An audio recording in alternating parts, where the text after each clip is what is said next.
G'day everyone and welcome back to the channel. In this episode of Investment Review, we are taking a look at Attack on Burrow. Let's review it. Okay, so before we review this set, just a quick overview. This is what the set looks like. It is set number 75980, has 1047 pieces, and it is obviously a part of the Harry Potter theme. The retail price in Australia is $150, in the US it is $100, and in the UK it is £90. Now this set does have 8 minifigures and it was released in June of 2020. So the first thing we're going to take a look at is the shelf life of this set. So obviously when it comes out to when it retires. So we're going to go over to Brickset here, scroll down, and we can see that, as I touched on before, it did come out in June of 2020 and it is scheduled to retire at the end of this year. Meaning that by the time it retires, it would have been out for about 2.5 years, which is kind of around that average mark. So because it's going to be out for about 2.5 years, obviously pending that it doesn't get extended, this is just on the basis that it is still going to retire by the end of the year, I'm going to be giving it a 5 out of 10 for the shelf life. Now we're going to talk about the minifigs in this set. So on Brickset we can see here that it says that there are 8 minifigs and 7 are unique to this set. That means that they are exclusive. So we're going to go over to Bricklink here, click on the 8 minifigures, and we're going to have a look at them individually. So we do have Arthur Weasley here. As you can see, this one is an exclusive because it will say over here, if it is one set, that means an exclusive. Obviously multiple sets, it's not an exclusive. But this fig sells for an average of around $8.42, so anywhere between $8 and $9. The next fig, and this one's going to be probably the main attraction fig in this set, is the Bellatrix. She's an exclusive and she is worth about $17. I'll come back and touch more on her soon. Then we do have the Fenrir Greyback. He's an exclusive and he sells for about $7 to $8. Then we do have the Ginny Weasley exclusive, about a $7 to $8 fig. Then we do have the Harry Potter with the light bluish grey hooded sweatshirt, and he actually appears in 2 sets, so he isn't an exclusive.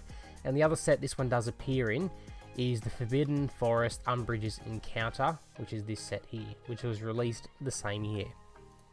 So we're going to go back, and he's worth about anywhere to $2 to $3. Then we do have a few more. We've got the Molly Weasley. She's worth about $8 to $9 as well. Nymphadora Tonks. She's worth about $10 to $11. And Ron Weasley, and he's worth about $3 to $4. So a majority of them are worth kind of around that $7, $8, $9 mark, which is pretty decent. So probably, I did add up the figures before, and it comes to about $66.50 for the value of all of these figures, which, considering that the fact that the set is $150 retail here in Australia, it's more than a third of the sets. That is a very good sign. So the fact that they are all exclusive and they're worth more than a third of the retail cost itself, the minifigs are going to be getting a 10 out of 10. So the next thing I want to talk about is the collectability of the set. So how collectible is this set? I believe it's going to be a very collectible set for a couple of reasons. One, because it is a part of the Harry Potter Half-Blood Prince movie, which, if we go over here to Brick Economy, I have filtered it, that there's only ever been 3 sets, that being this one here, the Attack on Burrow, the Hogwarts Astronomy Tower, which is currently out, and the original The Burrow as well, because this one is kind of a remake on the first one, which was released in 2010. Also, what I do like collectability about the set is the couple of minifigs. Yes, a majority of them are exclusive, but these 2 in particular, the Bellatrix and the Nymphadora Tonks, because if we go into the Bellatrix here, if we actually copy her name and we chuck it into the search bar, it will bring us up all the minifigs that are obviously of Bellatrix. So if we filter it by minifigure, there is 4. This is a micro fig, so that doesn't really count. We've got this one here, which is the one from the Attack on Burrow set. This fig here, which is from the original The Burrow. And then we do have the Series 2 one in her, kind of her prison outfit. So the fact that there's only 2 kind of normal Bellatrix Lestrange figures is going to make it very collectible, because people aren't going to want to really pay $52 at this point when they can kind of get this figure. So this is why this is going to be a driver for this set. And the same goes for Nymphadora Tonks. She only has 2 figs. So again, if we copy her name and we chuck it in here, we obviously have the one from this set, and also the one from the very new set, which is this one here, which is the Grimmauld Place. So there's only been 2 Nymphadora Tonks figs in existence as well. So that will be another driver for this set, and I reckon that this first Nymphadora Tonks looks better anyway. That's just my opinion. So, collectability for the set, part of the Harry Potter franchise, which has been around for years. Many LEGO sets, many movies, many books, exclusive minifigures, and the fact that it is a part of the Half-Blood print, which there hasn't been many LEGO sets. I do like it a lot. So, for the collectability, it's going to be getting a 9 out of 10. Now we move on to the supply of the set. How much supply of this set is there? Compared to average, I would say it is below average, which is a good thing because we want low supply and high demand, and that will be a driver for the set post-retirement for why it has shot up in value. Now, this set here in Australia, it is temporarily out of stock. It is usually out of stock, which makes it harder to get, which is a good sign. So, besides the fact that it is temporarily out of stock and usually out of stock, although it isn't a LEGO exclusive, which means you can pick it up from other retailers, it isn't available everywhere. So I believe that we could get it at Big W. It's currently, I think, disappeared from the website at the moment. It's not on Target, it's not on Kmart, it is on a couple other places, but they're usually all sold out anyway. So it is very hard to get, which is a really good thing. So the fact that the supply is going to be lower for this set, and it is pretty hard to pick up, it's going to get an 8.5 out of 10 for the supply. Now I want to talk about the demand of this set. Now, people wanting to buy it. Obviously, yes, because it is out of stock, and it usually is out of stock. It is very hard to pick up. Another thing what we can do is actually compare similar sets to this one and see how they are performing, and we do this usually through Bricklink. That is the easiest way to see. And we can see that in the last 6 months, there has been 26 sold. But keep in mind that this is a hard to get set, and there's only about 140 of them currently listed on Bricklink, which usually is below average for what there usually is listed. And if we compare this to the likes of like the clock tower, which is currently out, although there has been a little bit more with 32 sold, we can see that there is more supply here with 220. And the likes of Hogsmeade Village, there's been 19 with around the similar amount for. So Attack and Burrow had 140 listed with 26 sold, and the Hogsmeade have 154, so a little bit more, but less sold, which tells me that the demand for Attack and Burrow is very high compared to the other current Harry Potter sets at the moment. Another thing is to just have a quick look on eBay. So you can see that there's one here that's sold actually well above retail at 250. So we've got 1 here, 2 here, 3 here, 4, 5, 6, 7, 8, 9, 10, 11, 12, 13, 14, 15, 16, 17, 18, and we can keep scrolling because the demand is there and people want this set, and as we can see, they're willing to pay above retail already, so that is another good sign we're going to touch on next. But for the demand of the set, I'm going to be giving it a 9 out of 10. Now, as I was just touching on before, I want to just go over the value on the secondary market. So we're going to have a look at this on eBay and on Bricklink. So we can see that one sold here for $250, one sold here for $194, 160 plus 30 postage, 140 plus 14.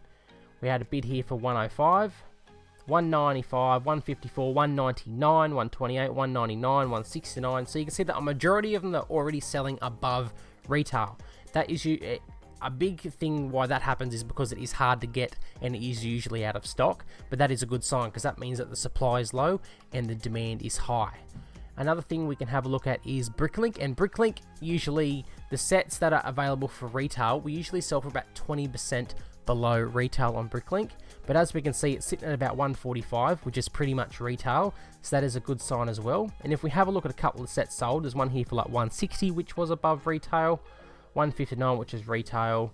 We go down here, we've got 189, 175, so a few of them have sold for above retail, which is a really good sign. So the value on the secondary market is going to get an 8 out of 10 for this set. Next, I just want to touch on the affordability. So how affordable is this set? Can we stock up on it? Can we not? So it is a $150 set, and I like to kind of put $150 sets on bang average, on about a 5 out of 10, because that's usually about the average price that I will of the LEGO sets that I invest in, compared to like the $20 sets, and then like $500-$600 sets. It kind of comes in the middle. So because it's there, I'm going to be giving it a 5 out of 10. Obviously, you want to be aiming to buy this at a discount at around that 20% off, which would come to around that $120 mark. That's the mark that you do want to be aiming for, at least here in Australia. Now we're going to talk about the box size. How big is the box? So we go back over here to Bricklink, and it weighs about 1.5 kilos, and the dimensions are 35 by 37 by 9.2 centimeters. So not the biggest box, but definitely not the smallest box. So because of the weight and the size of the box, it's going to be getting a 4 out of 10. But obviously, if you've got all the the room in the world to store sets, you don't even have to worry about this. But I just like to take this into consideration as well, especially when it comes to like posting, because that's going to cost more to post and it's going to be harder to find those boxes. But obviously when you do sell a set and you charge that, it's not going to matter anyway. Now I just want to touch on the theme itself, Harry Potter. So is it a good theme? Yes, it is a very good theme, especially for those sets that were in Wave 1. They've performed extremely well, and we can have a quick look at that through here on Brick Economy. So I'm just going to filter it by Harry Potter sets, and it will be the sets that were released in the early 2000s. We'll be able to see the growth is significantly high. So a couple of these sets here, this one here has over 1,000% growth. This one here has nearly 1,500% growth, 1,000% growth, 520% growth, 700% growth. Like, all these earlier Harry Potter sets have done fantastically well. And so have actually some of the more modern ones as well, from like the 2010s and stuff. Some of these sets include like likes of, we've got the Hogwarts Tower here, 120%, the Diagon Alley, 220%. We do have, these are obviously quite smaller sets as well. So the Night Bars has a 360%. 196, we keep scrolling down, and these are all the sets obviously from like the 2010s. So 244%, we've got a 240, a 236, so kind of around that mark. So they have done alright considering. And obviously we're now in Wave 3, which is what Attack on Burrow is a part of. So past sets have done pretty well, especially those, the first wave. So it is obviously a very popular movie franchise, very popular book franchise as well. So for the theme itself, I'm going to be giving an 8 out of 10. Now I just want to touch on the price per piece. So on average, how much does one piece in this set cost overall? So we do this just simply by bringing up the calculator here, bring this over here, and we do the retail price, which is $150, and we divide it by the amount of pieces, which is 1,047, which brings us to about 14 cents per piece, which is pretty decent. It is below average, which means it's a good thing. So I'm going to be giving the price per piece an 8 out of 10 for this set.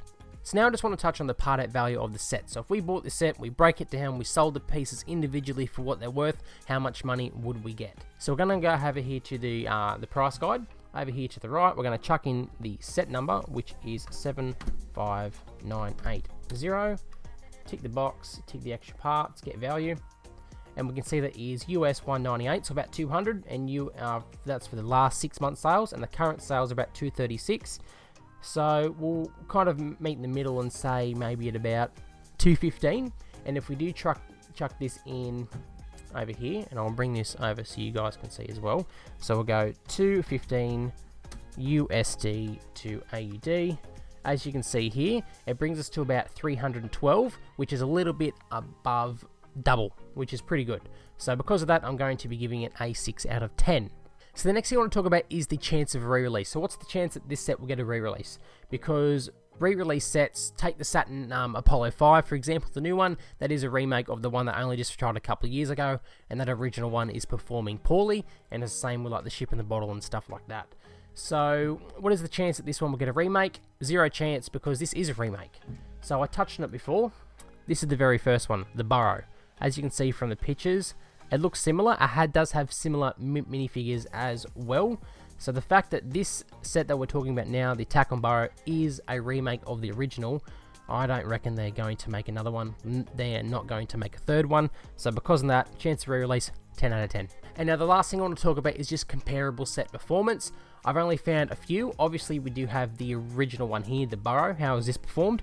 Well, this did retail back in 2010, 2011, before it did retire, for $90 here in Australia, and it now sells for about $288 to $300, which brings it to around 230 to 250% return on investment. Obviously, if you paid it at full price, which is pretty decent for like, especially this set in the second wave of Harry Potters. And another set we do have is this one here. Now, this obviously, there is no real modern sets I can compare this to, because the Attack on Burrow is one of the bigger Harry Potter sets. So this is one of the bigger ones as well. This was back from 2010, which is the Hogwarts Castle.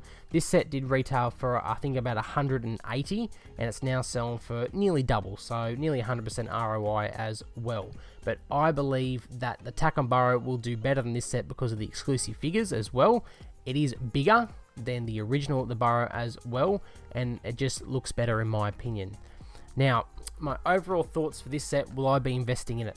Absolutely I will. This, out of all the reviews I've done so far, this is actually my favorite. I stumbled across it probably about 6 months ago, obviously way after it released and stuff, and after I did some research, I'm like, yeah, wow, I've got to get my hands on this because it's amazing. Exclusive minifigures, it's only going to be out for about 2.5 years.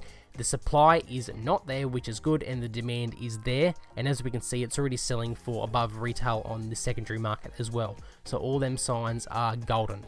So I will be aiming to get as many of these sets as I possibly can because they are hard to get. And even if you got them and held on to them for 6 months, you're going to be able to sell them for probably about 50, 60, 70 bucks profit straight away anyway. Probably even more. So if you can find this set, get it as soon as you can. I will be. But that's my thoughts. Rightio, so going back over our ratings from before, the shelf life did get a 5 out of 10. The minifigs did get a 10 out of 10.